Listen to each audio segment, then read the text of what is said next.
Good morning, everyone, and welcome back to Coffee and Headlines, our daily get-together live here on Facebook every day of the week, 10:30 in the morning, where we examine news, headlines, comments, suggestions, questions, ideas on how to best enjoy Puerto Vallarta and our surrounding areas as an English-speaking community of English-speaking locals. It is a pleasure to see you today, as always, and it is a pleasure to welcome friends that join us on a regular basis. But if you are joining us for the first time, please let us know. Write the word "new" in your comments, and we'll be so very happy to welcome you to our little cluster of we're a combination of locals, people that actually live here in town, and a combination of folks that are interested in seeing how Puerto Vallarta is doing from afar. Some people that are considering moving here and have more specific questions, not so much the kind of questions that tourists tend to have, but more long-term solutions to how to enjoy and live this vibrant city. As always, I see that your comments are fast and furious, and we love that. So if you have anything very important that you want us to look at during the broadcast itself, please add the letter Q at the beginning of your comment. That way we'll make sure that we don't miss it. And in the meantime, Sherry is still enjoying Puerto Vallarta. That is wonderful. Lisa is checking in from Summerland, BC. That is awesome. Versalles is in the house right next door. Thank you, Raymond. It's great to see you. Oh, that is so sweet, Christy, and how lucky are we to get together with you. You may remember Christy was in town, and we got to talk about the fact that Christy has a passion of working with injured squirrels and rescuing them. How fascinating is that? Let's see. That. Yes, there was this link that I shared about pozole, and some of you reacted quite curiously about it. Apparently, pozole has a dark and sinister history. I actually enjoy pozole, and I will continue to enjoy it as much as I have in the past. Let's see who else is here. Christopher is on his way, arriving on the 14th to my home away from home for 2 weeks, Hotel Mercurio.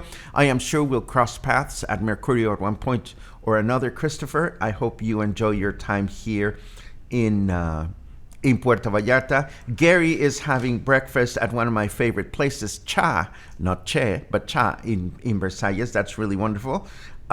Where is Luna's box, asks Sean. Well, the box is over there, and Luna is over here, and she still does her box business, but I think she has now remembered how the real love is up here on her perch, right? You take notes. Michael says you knew I would be in Incanto. Yes, we went to Incanto. We went to see a show. This was my first time out at a live performance venue, so I was kind of like, okay, am I going to feel comfortable, uncomfortable? Is it going to go well or not? Is the performance going to be worth my while and me feeling comfortable in the midst of the pandemic? Well, we get to find that out at the end of this broadcast. We're going to talk about this in a little while. Doug asks, as a member, how does one access the food map and info? What a great question, Doug. All that information is in the frequently asked questions website. I'm going to give you the link right now. Boom. And it should show up on the stream of comments so that you can click there and you can find the answer to your question. Logan says, I'm an English-speaking loco. I know. I've seen that in action. It is crazy. Anyhow, let's see. Oh, Diane is arriving tomorrow. Yay. Sherry asks, does Paul usually make hangout at his Hotel Mercurio? We might be there for drinks Saturday afternoon and would love to meet him if possible. Like every or any business owner, sometimes he is there. Sometimes he needs to go run errands. So best would be to check in directly with him through his staff at the hotel.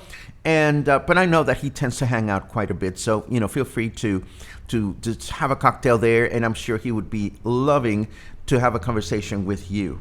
Let's see. And Paul answers on his own. Paul doesn't need me. I love it, but I need him. No, we do need each other. We're good friends. Heidi asks, have I seen Kim Kuzmas' show? I have not. Again, my first outing to a venue was last night. But I side with Dale. Kim is awesome, and she has a great voice and an awesome band. I am sure that, like every other performer in town, she is challenged by reinventing herself, and I am sure that that she is keeping things interesting so that people keep coming back to her shows. Great to hear this report from Michael, who I know had his day off yesterday, and I understand, Michael, you were heading to Pozolitlan for lunch, and then you had oregano for dinner. I am so very happy to hear that because, as I've mentioned before, these are two of my favorite places here in the neighborhood. Anyhow, we're caught up with your hellos and whatnot. Let me tell you, today we have some vaccine news. And we have all kinds of interesting things, events that will take place, events that have been canceled. So let's get on with everything because we have a lot of things to unpack today. Boom.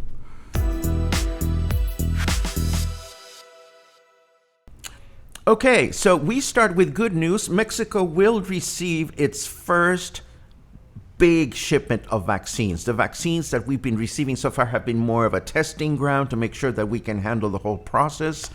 And now, today, that would be today. Today is Tuesday, January 12th. Today, Mexico receives 436,800 doses of the vaccine, with a same amount arriving on a weekly basis for the next month, which means that we will have all the vaccines needed to take care of vaccinating health personnel and physicians and all the people that are in the front line of the pandemic.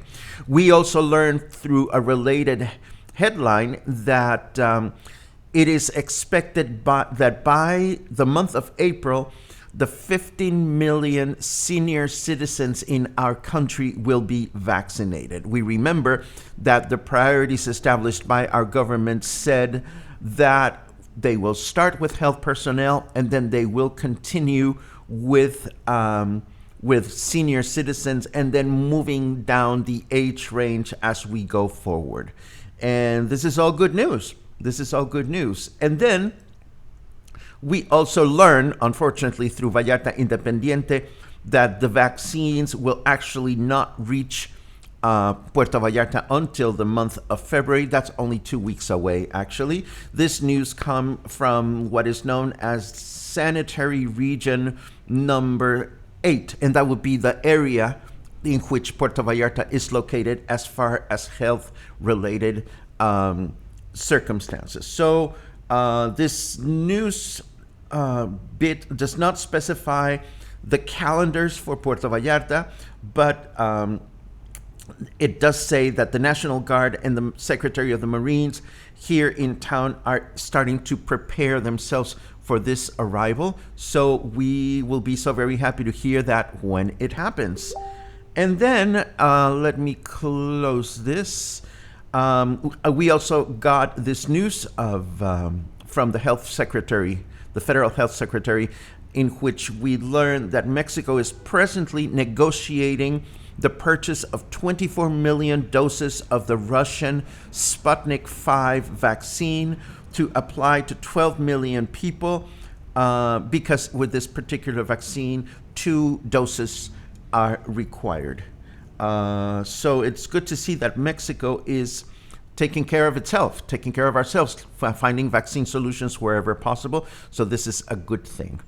But I also learned through the news that if you're flying to the United Kingdom anytime in the near future, well, actually starting on the 15th of this month, if you're flying into the UK, you will need to have a current PCR test with a negative result.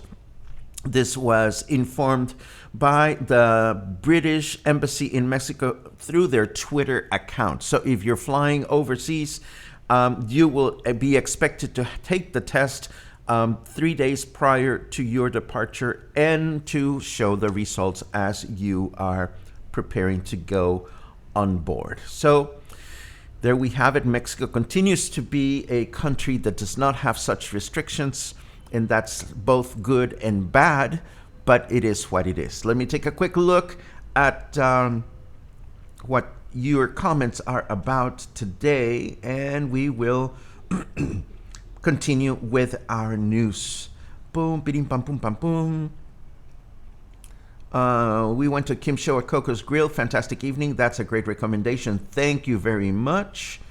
So glad to hear that members of the cluster are going to places. That makes my day, because if we are making recommendations, they're not just going to the ether. You know, I'm so glad that you are actually making connections. And last night I was so happy to see that a couple of people from the cluster went to see the show that Gura Gabor and Mark Hartman prepared for us, and I was again happy to see that they were there thanks to our recommendation. That makes us very happy.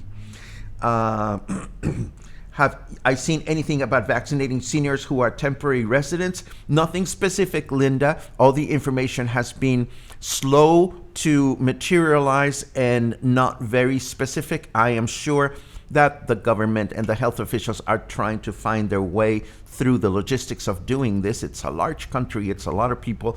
But what I have heard so far is that anyone with a permanent resident card or temporary resident card will be able to receive the vaccination. Again, don't quote me on that. We will deliver the information as soon as we see that it becomes available to us. Thank you very much for that, Karen. That is a good suggestion.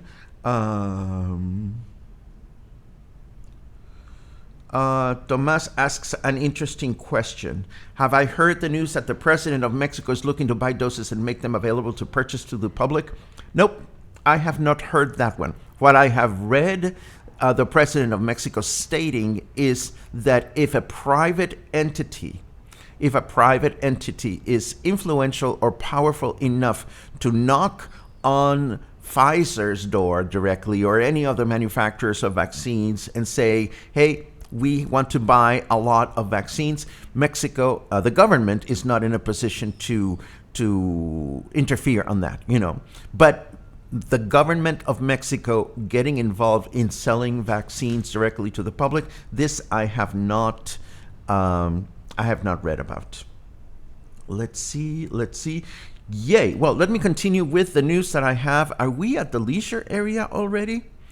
Well, no, these are not leisurely. Let me throw 2 more headlines at you before we switch over to the weather. The first one has to do with the home office and applies to whether you are a person working in Mexico from home for a Mexican company. This does not apply to anybody working for a foreign company. We talked about this back in December, and the Mexico's Federation has finally approved a new series of guidelines that have to do with people that work from home or are involved in telecommuting. This new law goes into effect went into effect yesterday because it was published in the Federation's official diary, and it is part of the federal work law or employment law. And what this does and recognizes is it recognizes the home office as an official place where people can actually work from. It also has something to do with the technologies and information required to create a communication between worker and employer. It also discusses whether if you're working from home, your employer needs to provide you or not with the necessary equipment to be able to do your work.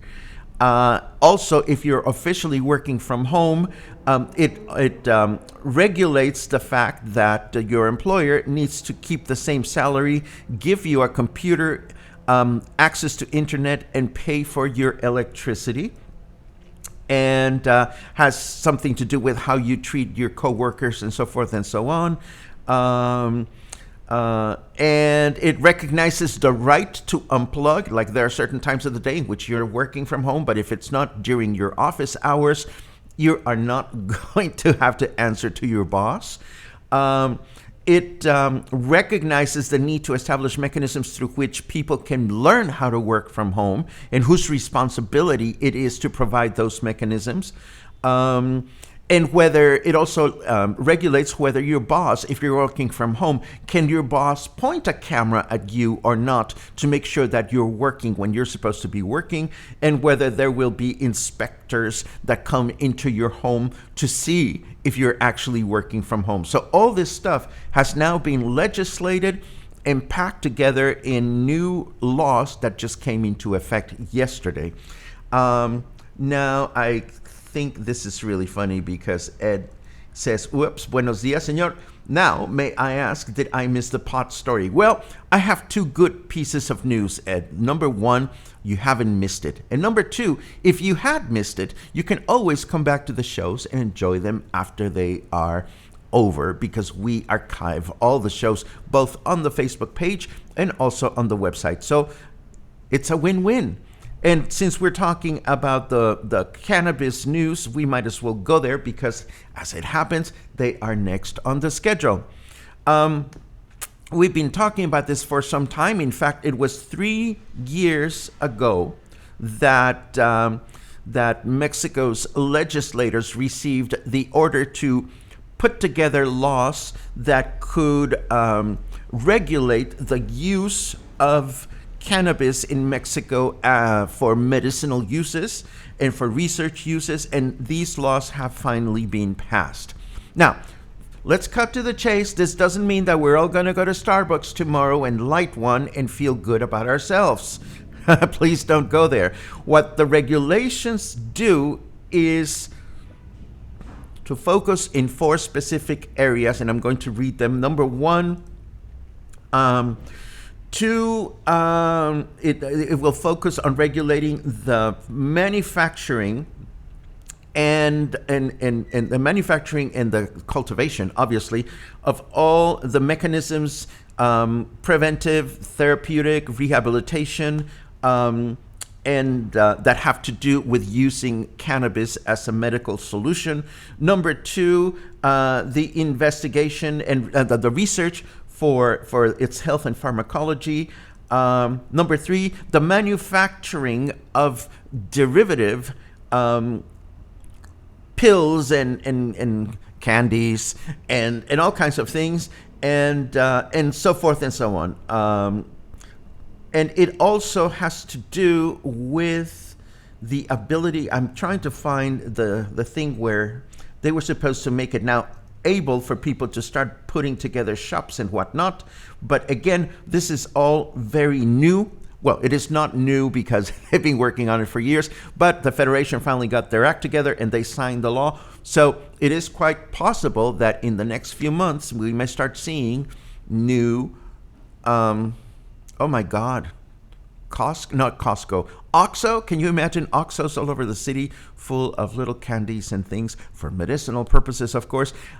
So we don't know exactly how or when this is going to function, but it is there. It is law. It is now signed, and we'll see how it goes.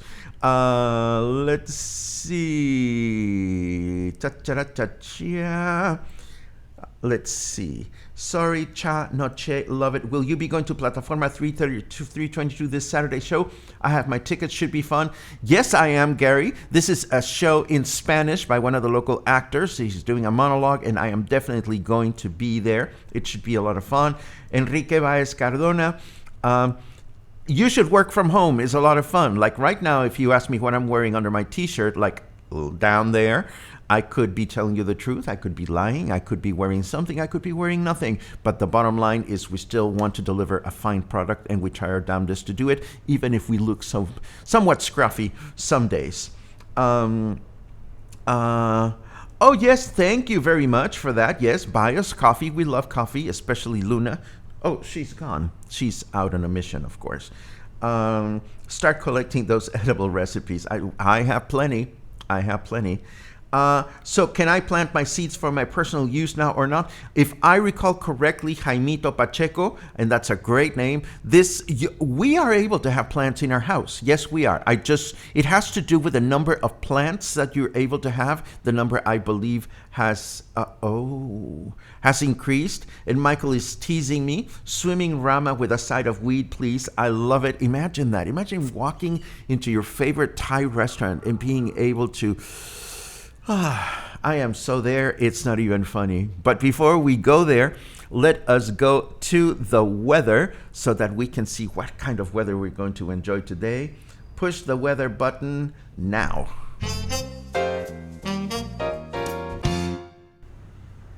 I love my weather button. I really, really do. Today is 22 degrees Celsius. It feels like 23. That would be 71 degrees Fahrenheit. We have a 50% of humidity in the air, and the weather forecast for today tells us that it's going to be partly cloudy through the day. High temperature of 26, low temperature of 15. Tomorrow, partly cloudy through the day, high temperature 28, low temperature 16. I'm laughing because I'm reading your comments out of the corner of my eye. Thursday, it's going to be mostly cloudy through the day with a high temperature of 28, low temperature of 16. And I was laughing because Raymond, who is a punster, says pot Thai, and that sounds absolutely delicious to me.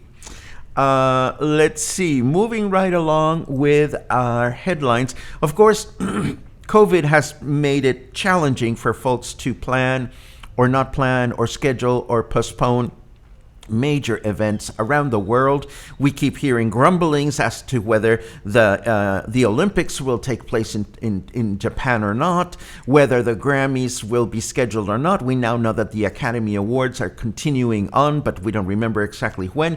And here in Puerto Vallarta, it is customary that the last week of January, we welcome the Charro Championships. And unfortunately, we have just learned this morning that the Charro Championships will not take place this year. This would have been the 10th edition of the Charro Championships, in which Charro riders, men and women, come to Puerto Vallarta to compete in this sport. It is a sport in Mexico. I mean, it may not be sanctioned by the Olympics or anything, but it is a skill to be able to ride a horse and perform certain challenges while you are riding the horse, and it's a beautiful thing to see. And there's a parade involved, and unfortunately this year this is going to be postponed. We won't be able to enjoy it.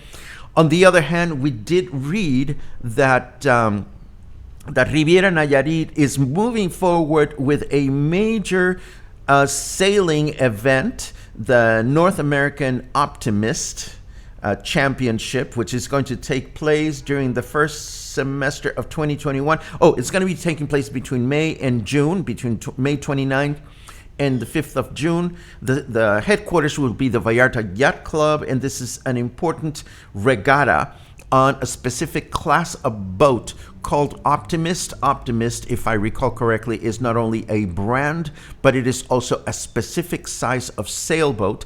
Optimists are frequently used for beginner sailors to learn the skill and the art of sailing. So this is one of those instances in which young kids are going to be able to compete, athletes of ages between 11 and 15.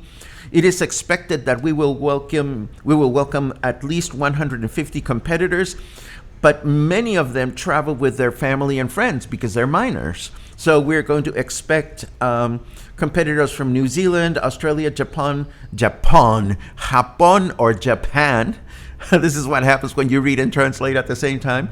Japan, the United Kingdom, United States, Canada, and several South American countries. And we are looking forward to this event, or at least those that enjoy sailing can look forward to this event. Yesterday or the day before, I shared a news item about how international travel had increased in Mexico. And this is a funny and challenging part of sometimes reading these headlines and making sense of them, because today we read another headline that says that international tourism went down during the month of November. Well, it turns out that yesterday's news item was that tourism went up when compared to the month before. And here we see that we received 45.6% less visitors in November than we received the year before. So, of course, if right now we compare tourism to what it used to be in the past, that's a little bit more sobering. But it is nice that tourism, even if it's less than it was last year at this time, continues to be on the rise. Let me take a quick look at what we see here. The Charro event is definitely recognized by the UNESCO as a heritage event, absolutely. And it is fascinating to watch. I completely agree with you. Let's see. I also have two interesting headlines from Vox before we dive into our evening adventure in Incanto. And the first one has to do with a question that I'm sure is going to start looming in many of our minds. Once you and your friends are vaccinated, can you quit social distancing? And I love the first sentence of the article. It says, now that the vaccines are arriving, people are starting to dream. And the article poses a very important question. I mean, does it mean that automatically things go back to normal? Well, not really. And this article from Vox breaks it down into three very specific stages. Stage 1, you and your close friends or family are vaccinated. Stage 2, your city or state has reached herd immunity. And stage 3, herd immunity is reached internationally. So again, we love Vox and we love the way they explain the world to us, and you may find this article interesting. And the second article from Vox that caught my eye this morning goes ahead and compares the COVID pandemic with other major plagues in history and worst plagues in history. So it gives us a historical perspective as to where we are when you compare it with, for example, the Spanish flu and all these other atrocities that have happened through the history of man. The Black Death is another one, for example. So it should be an interesting read for anyone that is curious about these things. So I have promised that we don't discuss politics in this show. And I'm just going to not discuss politics, but I am going to show you this headline that I read this morning. And of course, I took the bait and I listened to the recording. And I am not an expert about these things, but it was disgusting. That's all I'm going to say. Okay, so I think we are wrapping up things for all but those who wish to learn more about Incanto last night and the performance and who performed and were they good or were they not good. You've said in the past that that going out to see live shows is not a major priority for you or for some of you. So this is why we're leaving this to the very end. Claude, I think that is a fabulous idea. And I hope you found your telephone. Your cell phone, honey. I really do. I hope you found your cell phone, and I hope you're back to normal. Anyhow, For those of you that are not interested in going out and seeing live shows, we are pretty much done for the day. Thank you very much for watching. And for those of you that are interested in what it's like to go see a live show in Puerto Vallarta nowadays, feel free to stay here. So we don't have a fabulous graphic to go into whoosh show mode, but we are now in show mode. And let me tell you, last night I went with some friends to have a lovely dinner in Colonia Emiliano Zapata to then go to see a 9:30 show. 9:30. I mean, I know I'm going to sound like an old fart, but it's been such a long time since I've been out and about specifically to go see something that late. I mean, I go out to early dinners and whatnot, but that's what it was. We had lovely outdoor dinner at Seasons PV, and we were very happy to be there. We were sitting out, and it was lovely. And then we headed over to Incanto to catch the wonderful Gura Gabor with Mark Hartman on the piano. And I see some of you are saying goodbye. If you're saying goodbye, thank you very much for joining us. Again, we're going to stick around for a little while just to talk about this show. And we hope to see you guys sometime in the near future. Anyhow, for those of us that are sticking around, I'm going to break this down into two things. First of all, the show itself, and then the venue. The show itself was absolutely wonderful. It was so fun to be out enjoying a live performance, to the extent that I almost even enjoyed that obnoxious, improper, impolite, stupid person that couldn't keep her mouth shut during the performance. You know, I even missed that. The show started, and poor Gura, God bless her, with the biggest smile. She turned around to this woman and she said, "Honey, the show has started and I cannot hear myself." And she said it with this big smile. Well, that wasn't enough for the lady. She kept talking and talking until some other people shushed her. And that was the end of that. But even that, I had missed that going out. Now, what Gura Gabor offered and promised, she delivered. She promised a night in which she would share anecdotal information about how she went through life, or has gone through life in the show business, meeting people and screwing herself to the middle, not the top, the middle. She was absolutely delightful. And without expecting much about the actual show, I was very, very surprised that we were offered this brilliantly constructed, vintage, old-fashioned live show. And what I mean by that is, and I think this is important, if you don't mind me going there, I want to make sure that I can share what I felt was so special about this performance. There are so many performers that go on stage and they're like, okay, so what am I going to sing next? And they have to look at their list, and they turn around to their accompanist and they're like, what was next on the show? What's next? What are we doing next? Oh no, not here. The show was seamless from beginning to end, and everything made sense, from the segues between one song to the next, to the banter that went on between Gura Gabor and Mark Hartman, the musical director and accompanist. And the end result was that you enjoyed two performers having a good time as though they had been doing it for decades. Now, I don't know exactly how long Mark and Gura have known each other, but it was so wonderful to see the rapport they had on stage. And that quality of a show, when a show has a very specific path to take you through, a very specific beginning, middle, and ending, that skill is what makes so many performers unable to, in my humble opinion, unable to capture the attention of the audience. You know, a story has to have a beginning, a middle, and an end. And in this case, the combination that Mark and Gura put together was absolutely effective. I know that they're both very experienced in show business, but I am inclined to think that this successful combination has a lot to do with Mark Hartman's mastermind as a music director and as an accompanist. It is such a joy to sit at a performance where all you have is a piano player and a singer.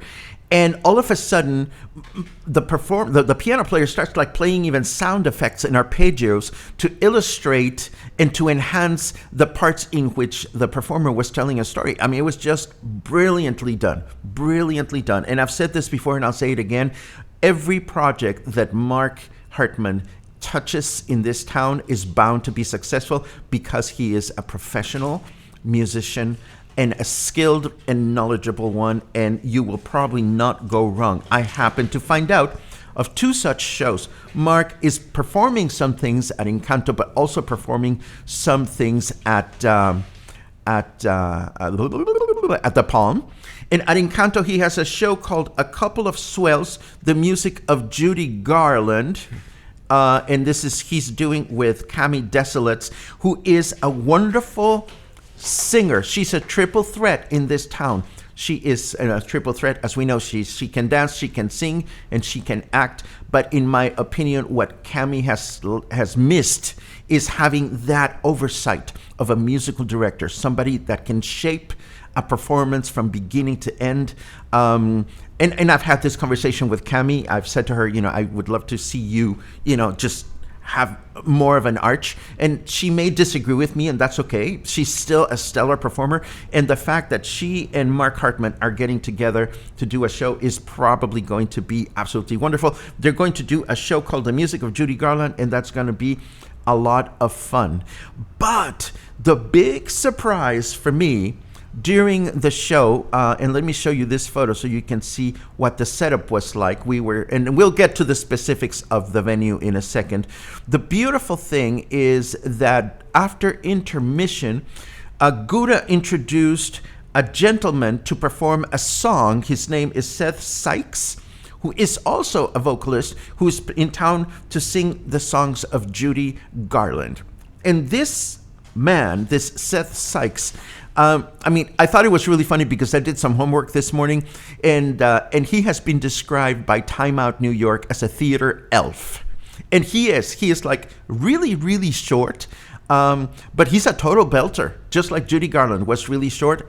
He came up on stage, and he was short and effervescently bubbly, was wearing capri jeans and sneakers, which was just perfect for his size, and he just sang and sang and sang the hell out of this Garland song, and so it was just really wonderful to get that kind of a tease. So, were there people at the venue? Yes. Was the venue comfortable?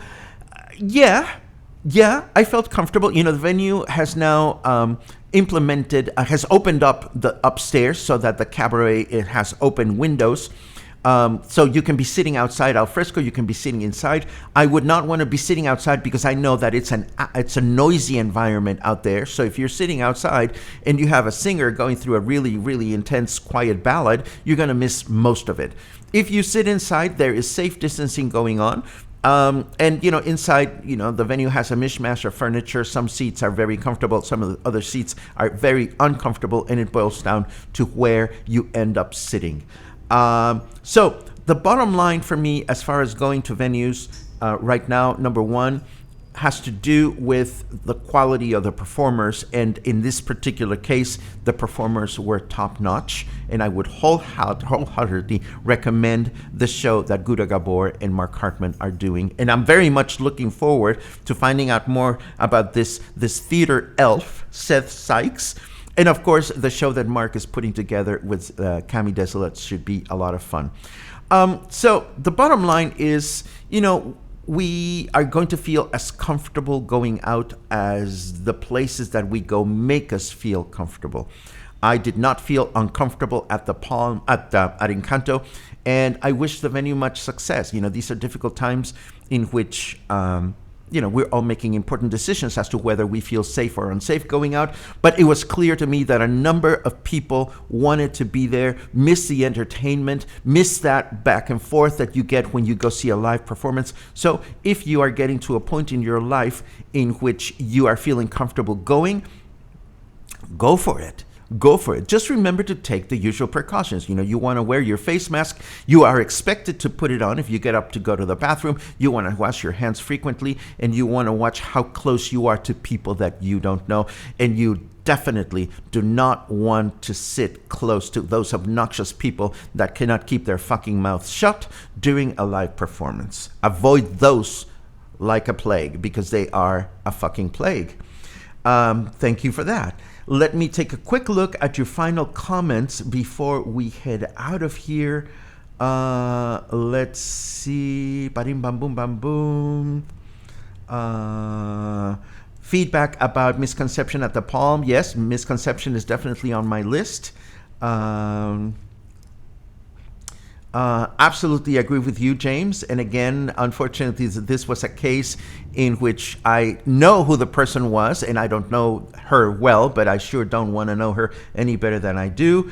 And Christ, I loved your cameo as well. Paul says loved your cameo, and it was nice to see you. And I imagine as a performer, it must feel great to be able to do more performances. Sherry asks, will Gouda and Mark be presenting that show together again? Yes, they have several dates during the rest of the month and onto February and maybe even beyond. I don't remember. It's just a matter of checking either Gouda, Gabor on Facebook or Incanto's webpage. Let's see what else we have. Boom, ba-dum, bum, bum, bum, bum. Was audience masked? Good question, Liz. The expectation was that you would walk into the venue and be masked, but once you're sitting down and if you're drinking a beverage, obviously you cannot drink a beverage with your mask on. So most of us took our mask off while watching the performance and put it on to get up to go to the bathroom, or for cigarette smokers to get up and smoke a cigarette. So that's the answer to that. And Elaine comments, yes, Dina just walked out. My next door neighbor, Dina, we both know her, and she's my next door neighbor. And yes, she walks by when she's going to work, and that's absolutely funny. Yes, Elaine, that was her. James asks, what is your drag name? Well, wouldn't you want to know? I don't have an official one, but I made one up the other day, and I'm not going to tell you what it is because I'm not ready. I first need to wear it enough to make sure that it'll be what I want. Let's see. Oh, I saw the trailer for that, Rita, and I saw the preview for that. I believe it's on Netflix, and I saw that, and it looks fascinating. I am definitely going to watch that. Let's see what else. Paco, has the downstairs theater at Incanto been used for anything yet this season? I believe they are using it. I needed to go pee when I first arrived, and I deliberately wanted to go downstairs to the bathroom downstairs just to see what it looked like, and it looks as kept or unkept as it's always looked. The big the big baby grand piano is now downstairs, so I don't know what that means. But yeah, the short answer is yes, they are using the downstairs theater for performances. Again, I felt comfortable upstairs because it was kind of more open air, although the ceiling fan that was directly in front of me was not on. But what are you going to do? And downstairs, I don't know. I don't know that I would feel comfortable being in the downstairs area of Incanto just yet. It is a basement. It is put together like a basement, and it's indoors. But that's just me. That's just me. It is up to them. It is up to the venue to assess what is a good time for them to start using it or not, how to persuade the public on having the trust that it's going to be okay. I've seen, for example, that the Palm has produced beautiful videos in English and in Spanish that explain the whole process so that you can feel safe. So, if Incanto wants to persuade that way, they can. They haven't persuaded me, but that's just me. Let's see what else is going on. I think I'm there. We're there. So thank you very much.